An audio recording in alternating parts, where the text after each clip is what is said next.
My dear students, ladies and gentlemen, my dear knowledge professionals, knowledge seekers, and future knowledge workers. Assalamu alaikum. How are you today? I'd like to welcome you to session number 2 on this unique course of knowledge management. In the last session, I was trying to introduce what this area is, how this discipline is emerging, and how in future you can capitalize on the knowledge which you have at the individual level. And how can you deploy and apply and maybe share with the clients, customers, boss, subordinate, even at home. So you develop unique advantage for yourself and also for the company you might be working for. इस perspective में फिर मैंने इब्तदाई कुछ knowledge products भी आपको दिखाए. Recall कीजिए जो चीजें लास्ट सेशन में मैंने आपको दिखाई थी, उनमें से which object or which thing, remember we said object and thing, which objects and which things you can call them as a knowledge based product. Now speaking of the knowledge based product, this means that you have to keep in mind that certainly the knowledge based product would be the one which was developed by using the knowledge of an individual or a group of individuals. Remember, I showed you the book written by Professor Thomas Davenport of Babson College in Massachusetts, United States. क्या ख्याल है? Is this a knowledge based product? Think of it. How many months and years it might have taken from that professor to speak about you, to write about you. Last September, I went to New York to attend a meeting of United Nations. It was an agenda at the global level, which is known as Millennium Development Goal, UN Global Compact, where business schools and business organizations, 22 of them from around the world, we were together to think about a model that how can we develop globally responsible leaders and managers. Globally responsible. So we would like to see how the globe looks like today and in 21st century. But then after the meeting was over in New York, I went to Massachusetts. And let me share with you that Boston in Massachusetts is a knowledge city. Why I'm calling knowledge city? There was a time when it used to be many textile sector, many textile industries in that city. Maybe 70, 80, 90 years ago. Not anymore. It's a knowledge-based city. MIT is there. One of the best engineering school and technology school in the world. And so is the business school, Sloan Management School. And right near in Cambridge, Massachusetts, Cambridge is a smaller city within Boston, Harvard Business School and Harvard University. And I'm sure you might have heard MIT as well as Harvard. Very close to them is a Massachusetts University. Another 5 or 10 kilometers away is a Babson College. A unique, top class, number 1 entrepreneurial college where they teach their students how to become a best entrepreneur. And many other organizations in that city. And within Boston, in Cambridge, MIT and Harvard, very close to each other, one focused on social knowledge generation and knowledge creation in the social science areas. MIT, knowledge creation and knowledge generation in technology and engineering area and technology management area. So, I flew to Knowledge City. Of course, I attended a course in MIT on complexity and how to solve complex business solutions. How to come up with business solutions of the complex problems. By a professor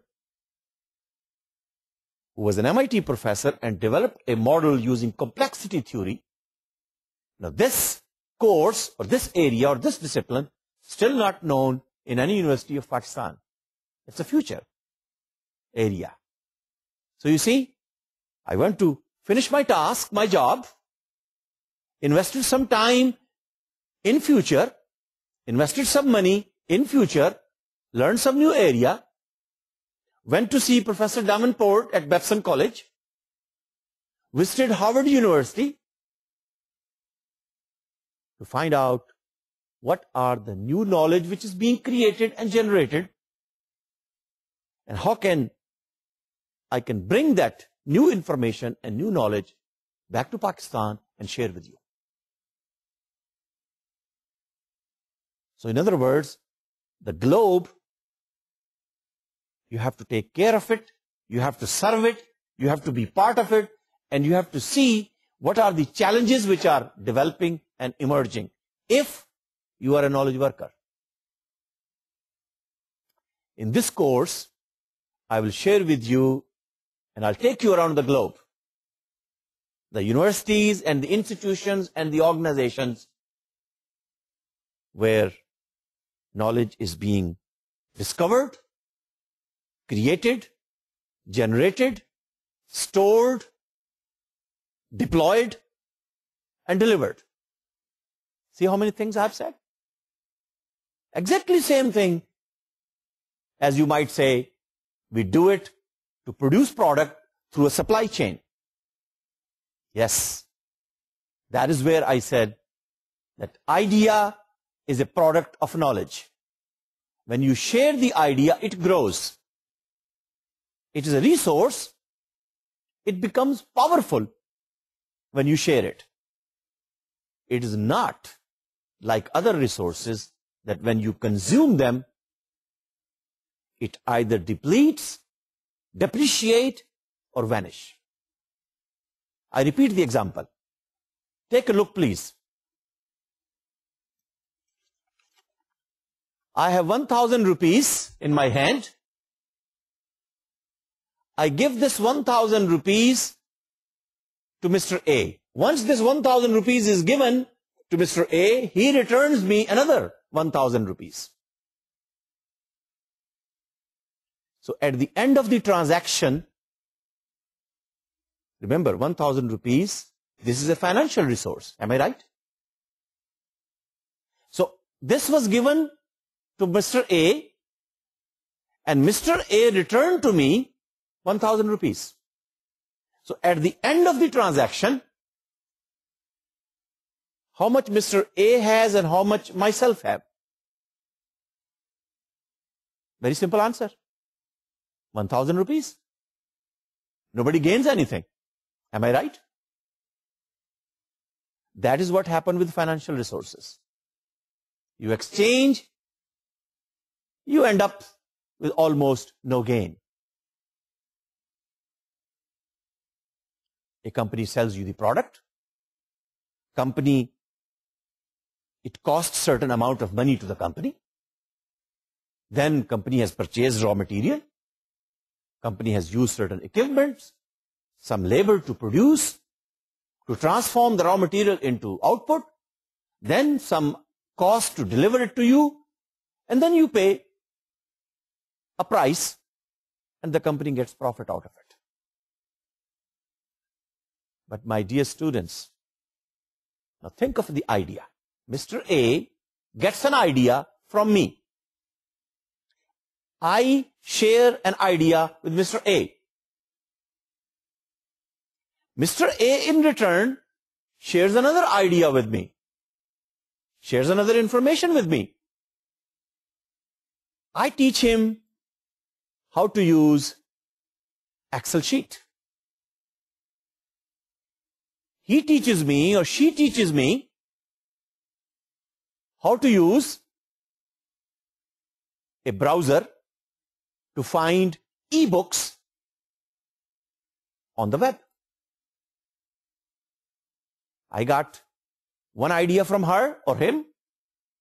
He got one idea from me. When the transaction is over, I have two ideas. He or she has two ideas. Think of it. Knowledge-based product, knowledge-based transactions keeps on multiplying. But I think you will agree with me, knowledge sharing is not that easy. People, individuals, why would they like to share? And even if you ask them by command and control, scientific management, do you think that the person who knows, the knower, the knowledge worker, is he or she going to give you all of it? Is it a tendency? So how, you have to think about it, how the managers, how the head of the departments, how the boss have to use a kind of language, kind of communication style. Management hai na sara ye. How they have to plan, how they have to organize, how they have to lead and motivate. What kind of controlling system they have to use that Mr. A or B, he or she, would not only give its hands, but rather it will give the head and the heart. Best ideas. Giving the best products. Hitting the market, and you become the market leader. That is the game of knowledge. That's why I said it's unique. It's difficult, but believe me, it's also easy. Formula is simple. Knowledge sharing. So knowledge creation, knowledge discovery. We also talk about knowledge acquisition. You acquire from someone. You are acquiring this knowledge of the course of knowledge management from virtual university.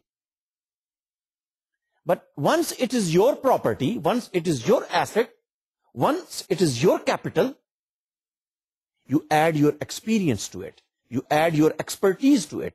You add your context to it. You add your belief to it. You add your values to it. It becomes unique.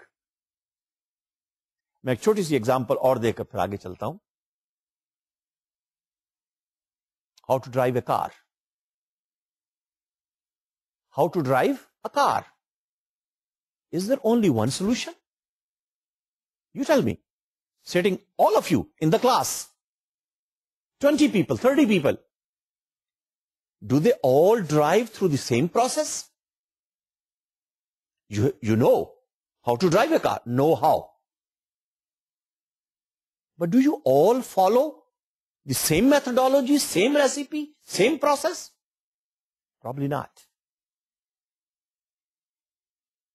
So which one we can say is right or which one is wrong? That's why I'm saying, my dear students, in this course, it's not a question of right or wrong. It's a win-win situation. Whenever you share knowledge, whenever you share recipe, whenever you try to develop a process, you make it unique. You help your company, you help your customer. In return, you also get value, you get benefit, you get promotion, you get career development from the company. So in other words, in the game of knowledge, then you have to learn some new rules, new models, new strategies, so that the people who own it, the person and the individual who think it's my capital, why he or she should give you their heart and their heads. Of course, hands are always given. In my case, my hands are actually this spoken power. The spoken power is the skill set I'm using to deliver this knowledge. So I'm delivering it, but the question is, while the delivery is being made, am I using my head also? And are you in my heart? Things would be different. That is what we need to learn here, that this unique resource is very unique. And people store it, create it, store it, deploy it, deliver it in a different way. I was in Australia in 2004, and I had an opportunity to attend a master class of knowledge management by Professor Dr. Carl Sweeby. I'm giving you a second name now, and you have to remember these names. Some of those specialists who have developed this area. Professor Sweeby of Sweden gave you another approach, European approach. And he conducted this class for a whole day. I was part of it, 20 people from New Zealand, from Australia, from Singapore, from Malaysia. And he shared an example, and I'd like to share that with you to explain how knowledge is important. He asked me and all the group, do you know, ladies and gentlemen, do you know how to find your nose? Everybody said, yes. There is nothing fancy in it. There is nothing special in it. He said, oh, that means you know how to find your nose. Everybody said, yes. He said, okay, I'll ask you that you close your eyes, and by using your right hand, then you touch your nose. Everybody did it. Fine. He then asked the participants, how long did it take to find your nose? Some people said 1 second, some people said 2 seconds. Very short period. I'm sure you can do this exercise too. I learned this from Professor Sweeby. He said, all right, now you share, how did you find your nose to your colleague sitting left to you? So I shared my process with the colleague sitting next to me, and he or she shared his process of finding the nose to me.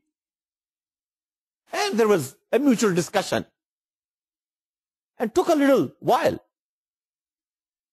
And then Professor Sweeby asked everyone, did you find out which one is the better way to find the nose? And surprisingly, the lady which was sitting right next to me, you know what she described? She said, I have a very unique way of finding my nose. I said, what is it? She said, I always see where the air is coming, and that's where my nose is. And people describe in a different way. And then Professor Sweeby asked the participants, and all of them were very senior participants, 10, 15, 20 years of experience, that was it easy to find the nose when you did it, or was it easy when you explained it to someone else? Process of knowing how to do it myself, and process of explaining to someone how to do the job. Are you getting the point? And everybody said, no, it was difficult to explain. And then it was difficult to convince him to buy my method, to buy my process. It was also very difficult to convince him because he or she could not understand my communication style. The words I was using, the language I was using, the attitude I had to many barriers and variables when you communicate and transfer and share this knowledge and information from person A to person B, culture A to culture B, company A to company B, from company to the customers. But there is no other way that if we want to develop a competitive advantage for our organization or for myself, the only way is that we seek more knowledge, we learn more knowledge, we develop our careers, and we look into the future where the opportunities are. So ladies and gentlemen, this course of knowledge management, as I said last time, it's going to be fun. Because everybody knows how to make a cake, or at least who are good in cooking, they know and they can get a recipe. So what you got in your head is your personal knowledge. What you got in the recipe is the knowledge which is given to you by someone else, an expert. But by looking at that recipe, how to make a good cake, can you make a good cake? No. And then look at how many bakeries around. Look at how many professors around. Each one has its own way of doing things. Each one has its own way of making the cake. Someone you like and pay the premium price. Someone you like and you pay a commodity price. And someone you are not simply ready to buy it. So this is the expertise and the know-how and the delivery of the know-how, knowledge in action, which is really making the difference. So in the last session then, we said, yes, individual capital, individual knowledge, and the institutional knowledge, both are important. So people in the organization, people at the individual level, they have their own capitals.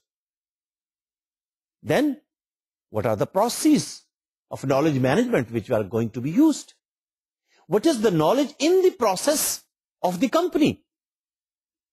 Sales process, design process, production process, delivery process, logistic process, customer satisfaction process, so many processes.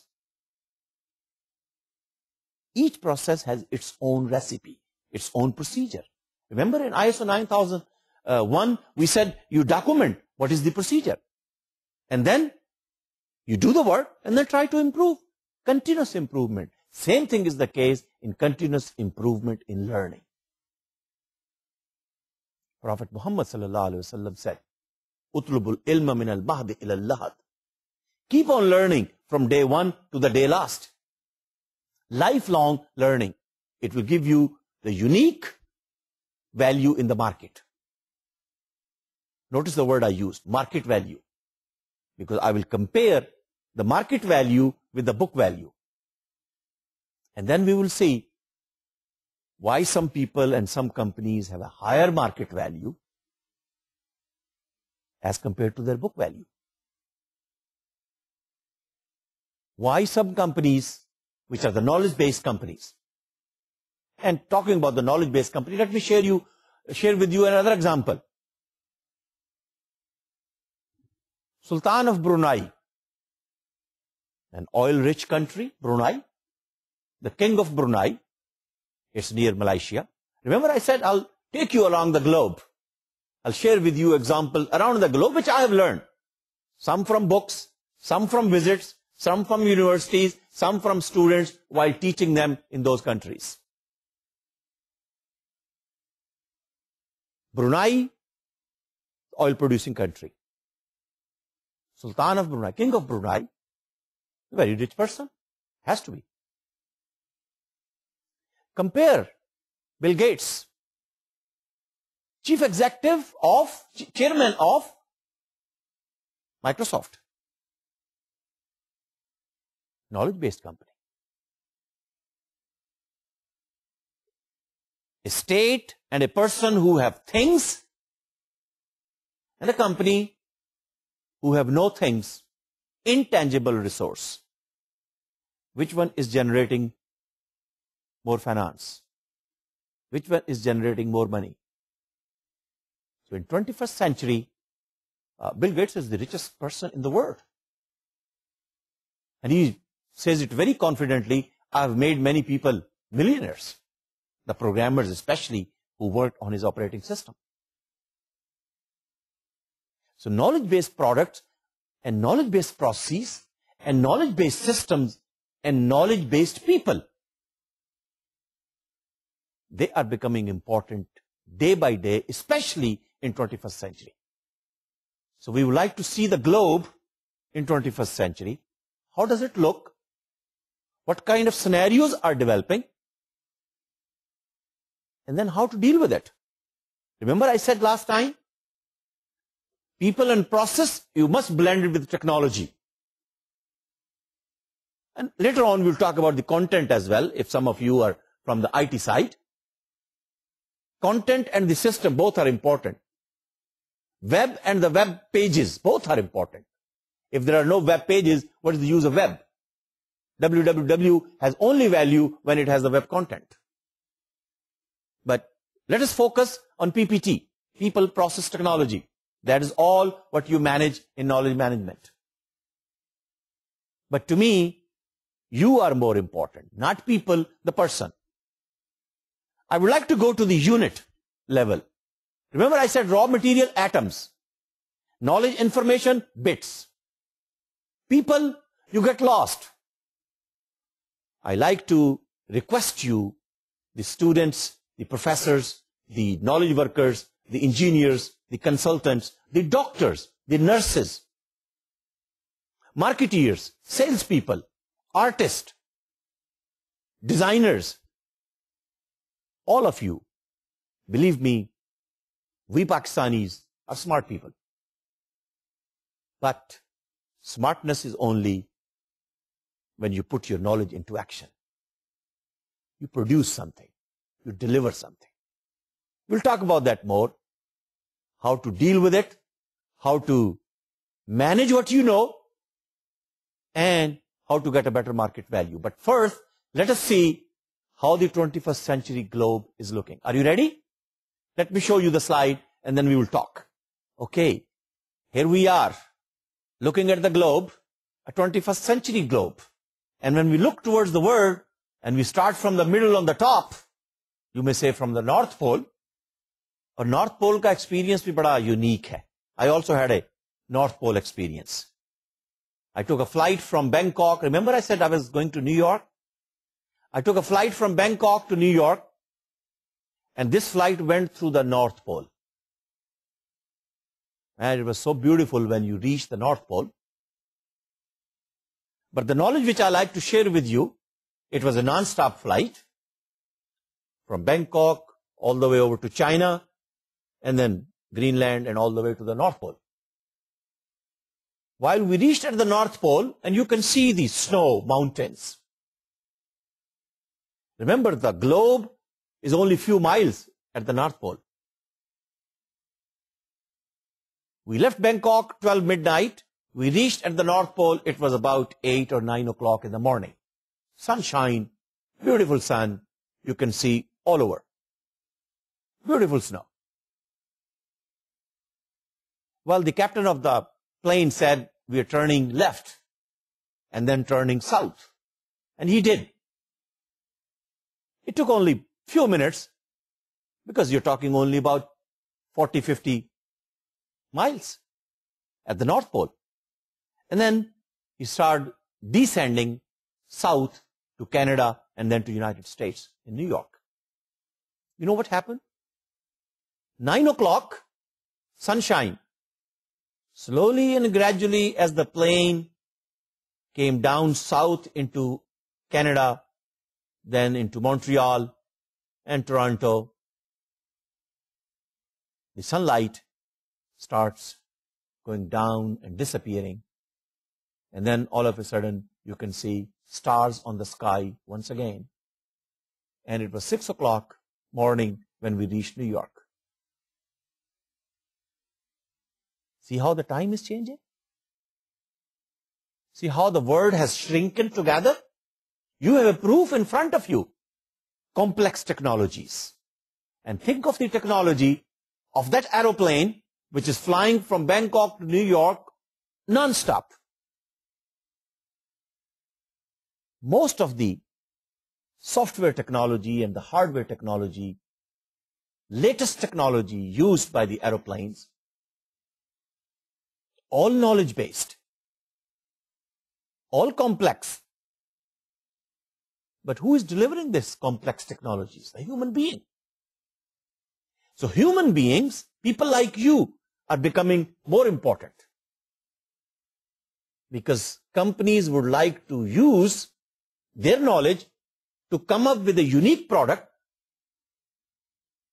Remember that product I showed you last time, iPod? It's a knowledge-based product. And then look at all these mobile phones which you have every day coming in the market. More and more knowledge-based features, functionalities are being added. And some companies even bring their latest design within 6 months. So in other words, my dear students, knowledge put into the product, developed into a smart product.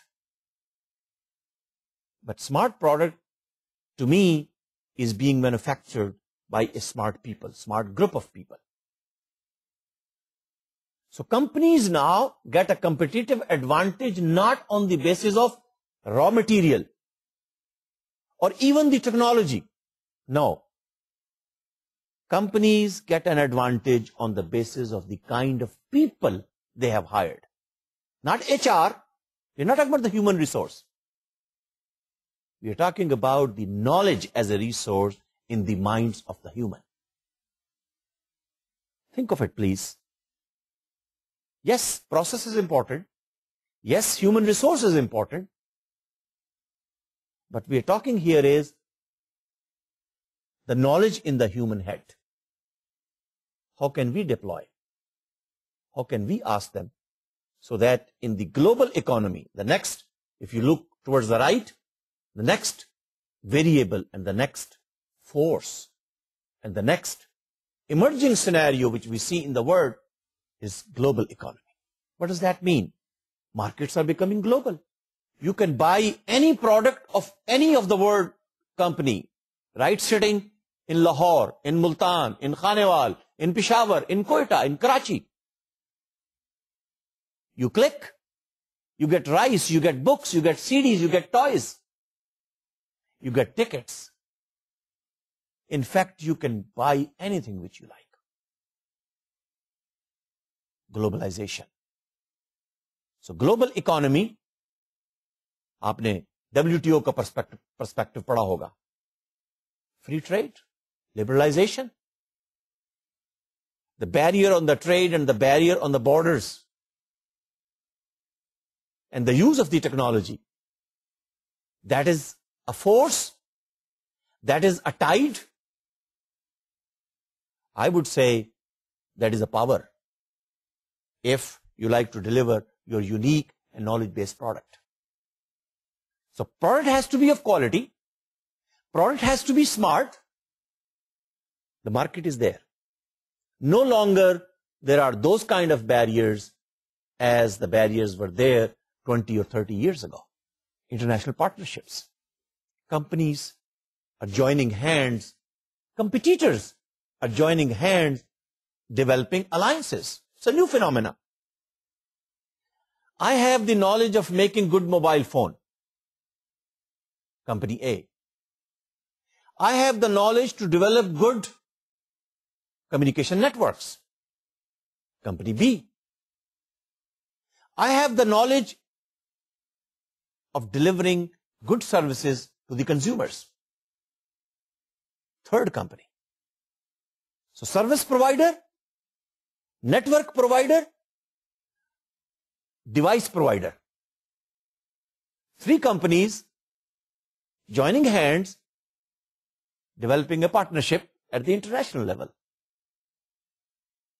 You wait and you will see, maybe some of you are already getting phone calls from companies in Australia and United States selling you maybe dish or a book, or maybe selling you some journal or a training programs. The training program from where I became part of knowledge management standard development practice, once again, it was in Australia. Australia becoming a leading country in the developed economies, of course, joining hands with other knowledge management specialists, has already developed a standard of knowledge management. And let me show you the copy of that. This is a knowledge management standard developed by Standards Australia. Of course, it will be revised. It tells the companies what are the enablers, how the strategies will give you the best outcome, and how you can deploy the knowledge of your knowledge workers so you can have the best competitive advantage in the global world. So in other words, business organizations, consulting organizations, universities. And speaking of the universities, most of the time I go around in many countries of the world and I try to blend many projects together, but all of them are knowledge focused. And then we publish, people in academia, they try to publish paper in the area of knowledge management, like those who are interested in it. A few months ago, we also published a paper in Journal of Knowledge Management. So there are many journals. Let me show you one journal. Journal of Knowledge Management. And the paper which we published deals with culture, cognition, and knowledge-based development. How culture plays a role and how the thinking and the belief of the person plays a role in the knowledge-based development. And you will be surprised to hear that a model is being built, what kind of a knowledge city should look like. And especially those cities which are known as a knowledge city. I mentioned about Dubai. Barcelona in Spain is another knowledge city. Remember we talked about Cambridge in Boston, Massachusetts? You'll find many cities around the world. And if a new city has to be developed, those of you who are in public administration, urban planning. So what kind of a knowledge city model should be? And if you have a chance to visit a purpose-built, newly created knowledge city in Malaysia, Cyberjaya, from Kuala Lumpur City Center, they call it KLCC, to Kuala Lumpur International Airport, KLIA. 50 square kilometer area, developed two cities. Cyberjaya, all the technology-based, IT-based, CT-based, internet-based companies they have housed in Cyberjaya. And then the headquarters of Malaysia is in Putrajaya, which is also a unique town in itself, like Islamabad, where you find all the government buildings and the government headquarters. But you will see how the people and the process and the technology are working together to develop a content for the citizens, to develop a content for the companies, to develop a content for the customers, to develop a content for the globe. That is what knowledge management is. So this means when we look towards the globe, Pakistan needs to be part of it. Of course, finite resources, natural resources are finite. But how about the knowledge resources? Are they finite? What do you think? क्या ख्याल है आपका? Are they finite? No. अल्लाह ताला ने इंसान को सोचने और समझने की जो सलाहियत दी है, ये जो दिमाग दिया है इंफॉर्मेशन को प्रोसेस करने के लिए, इट्स अनलिमिटेड. कहते हैं, मैंने तो सुना है कि आइंस्टाइन को अगर 286 computer bhi mil jata. He did not have computer. He only used, remember I showed you the writing instrument? He used the writing instrument, pen or the chalk in those days. And see how many theories he has developed. Intelligent person, genius person, full of ideas, full of knowledge. और अगर information process करने की कोई technology उसको मिल गई होती तो न जाने और कितना कुछ फिजिक्स वालों को पढ़ना पड़ता और दुनिया उस थ्योरी को एंजॉय करती. If you're talking about the natural resources, they are finite. But we are learning in this course that knowledge, infinite resource. Environmental sustainability. Yes, that is an issue at the global level. And you have to be socially responsible, environmentally responsible company. Look at the Millennium Development Goals of United Nations, UN Global Compact. And you will see that the business organizations, they are asking, they should be socially, environmentally responsible. I'm glad to share with you that companies in Pakistan also, companies in Sialkot, companies in Lahore, companies in Karachi, companies in Faisalabad, since they are part of the globe, they are trying to be responsible and show to the world that yes, we are also environmentally sustainable. Look at the demographic shifts in the world. Knowledge workers moving from place A to place B. These are the trades and these are the skill sets and these are the competencies which are in high demand this part of the world. And then sometimes you don't have to move. Right sitting in front of the computer, laptop, you can sell what you got in your head. And the money will be delivered. But demographic shifts are there. Career-long learning. That's what I told you. Being a knowledge worker, please do not think that I got a PhD in 1978, so I don't have to learn. You will be outdated. P1 computer, nobody wants to buy it today. It was a very good technology. Back in the mid-80s, I purchased it for more than 80,000. Remember those days? If you can get a hard disk of few megabytes, you were lucky.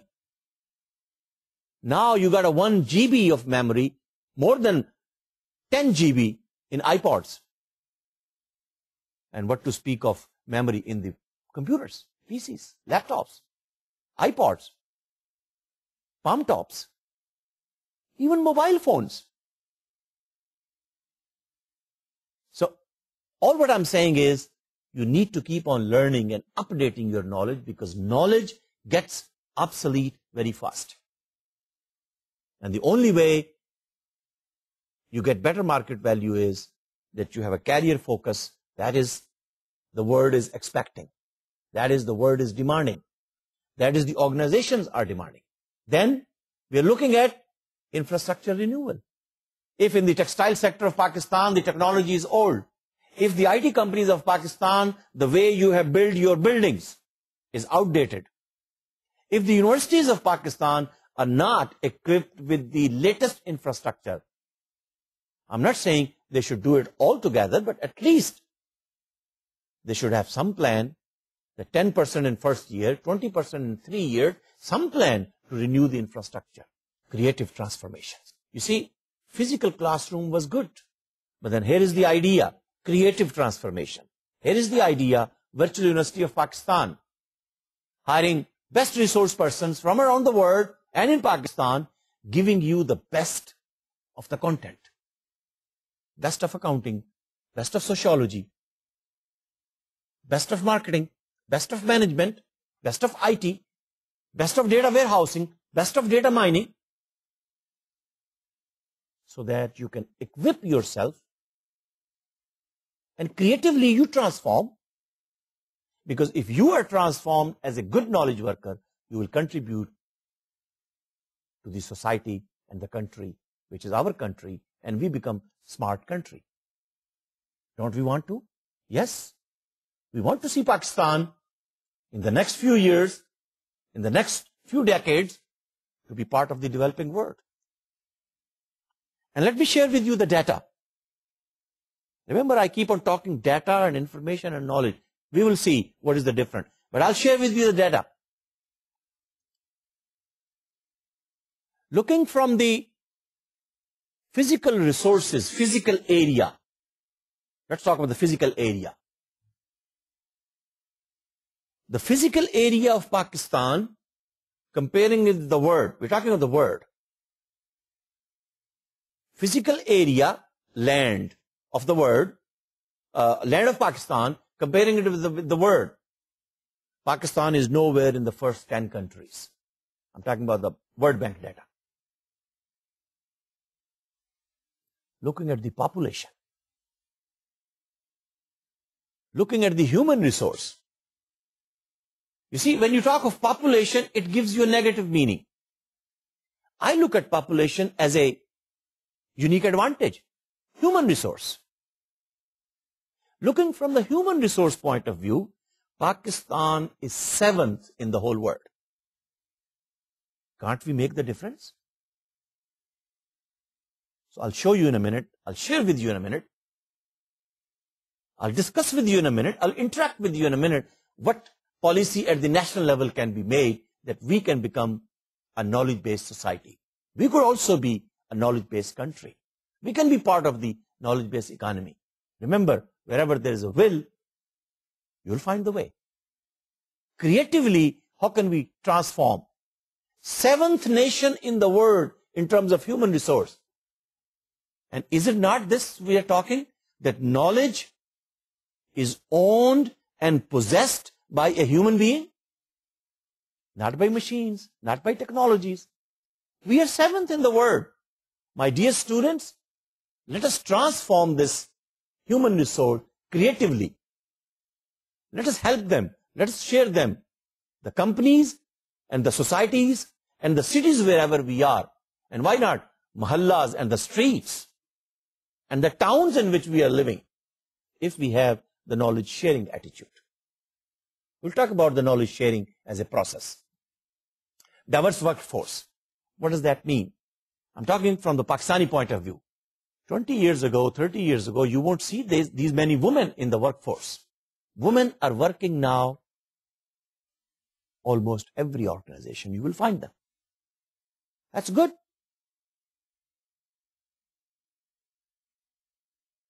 Look at how many people of different cultures you are coming in contact with now.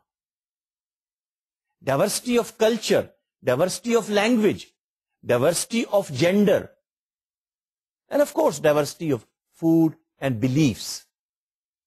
देखिए मैंने 5-6 diversity की बात कर. So please try to learn that if you have to work with someone who have a different belief, who have a different religion, who have a different language, how responsibly and professionally you will deal with it. And you become a knowledge worker in the sense that you are knowing what are the demands of the 21st century. Cognitive revolution. Yes, of course, that's why we are trying to learn knowledge management. That's why we published this paper, Culture, Cognition and Knowledge-Based Development in 2006 in this journal which I showed you.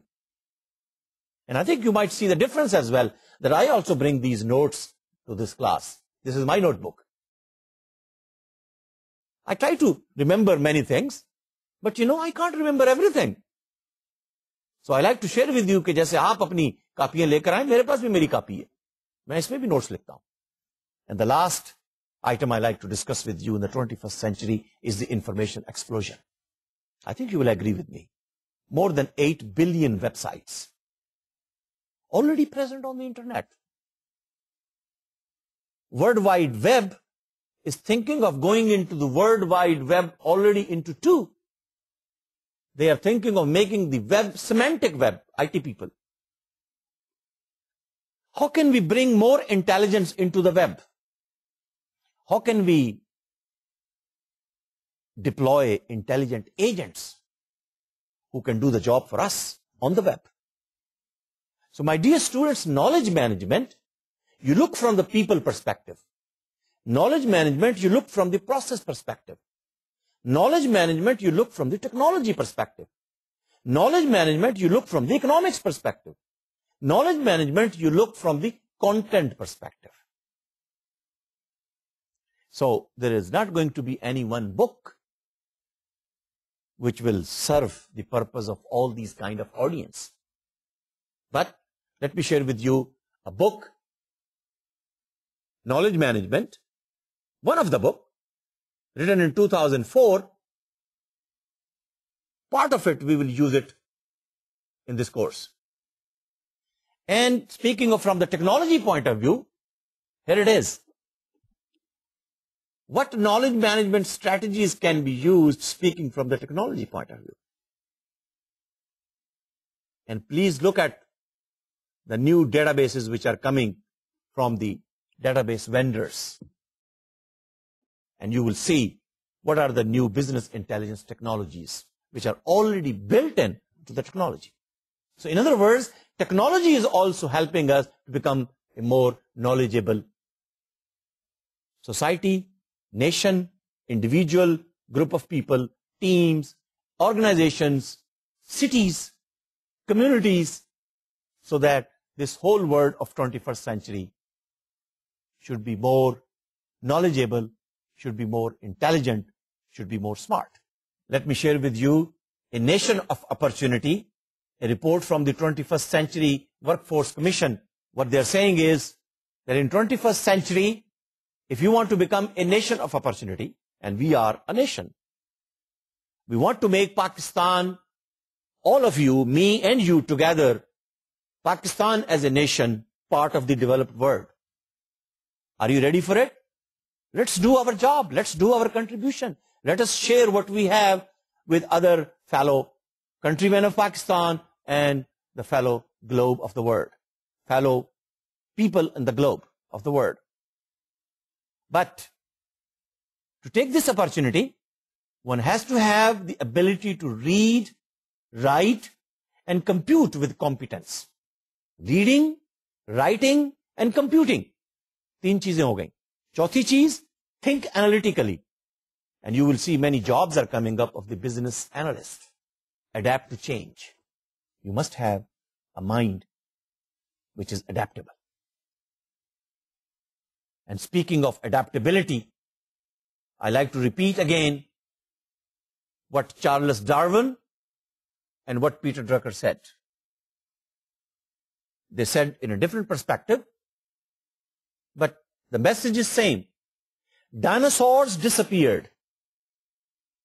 Huge in size, physical size, huge. Disappeared because they were not adaptable to the changing environment. So if we as a nation, if we as Pakistani, if we as a knowledge professional want to survive and thrive and face the 21st century world, we need to be adaptable and flexible and learn new concepts, learn new ideas, learn new processes, learn new systems and implement them. And be knowledgeable and be part of a 21st century world. And to work in teams. ये जो बाज़ औक़ात हम सुनते हैं ना जी, मैं इसके साथ काम नहीं कर सकता जी, मैं अकेला प्रोजेक्ट कर लूंगा, मैं अकेले असाइनमेंट कर लूंगा. नहीं, इस कोर्स में मैं आपको ऐसी असाइनमेंट्स दूंगा जो आपको टीम के अंदर करनी होंगी. Try to understand how to live with another knowledgeable person, how to make him share his expertise and knowledge. And the last point is use technology. So to make the nation at the national level, these are the ingredients which has to be looked into if we are looking from the government point of view, if we are looking from the academician's point of view, if we are looking from the policymaker's point of view. These are the ingredients if we put into curriculum, if we put into courses, if we put into schools and colleges and universities and madrasas. That is how it will make knowledgeable. Otherwise, the knowledge will be obsolete, my dear students. And obsolete knowledge, just like P1 and P2 and P3 computers, no good. आज कोई आपको P1 computer के 500 रुपए भी नहीं देगा. you will be lucky. Because people want to buy latest technology. So that's why, while ending this session, I expect from you that the knowledge which has no relevance with the market, your market, please discard it and get a new one. Learn those courses, sit in those programs, be part of those sessions, which will raise your market value. And in my course, the first several sessions, I would like to address you, the knowledge professional, the knowledge worker, the individual capital. And I have a big concern how to raise your market value, how to raise the price of your personal capital so that that capital can be deployed in the organization that would raise the institutional capital. And of course, we will bring in the technology and we look at the knowledge management systems and we will see what are these different approaches to face the 21st century world. Thank you very much for joining this session, and I'll see you inshallah in the next session, session number 3. Until then, Khuda Hafiz.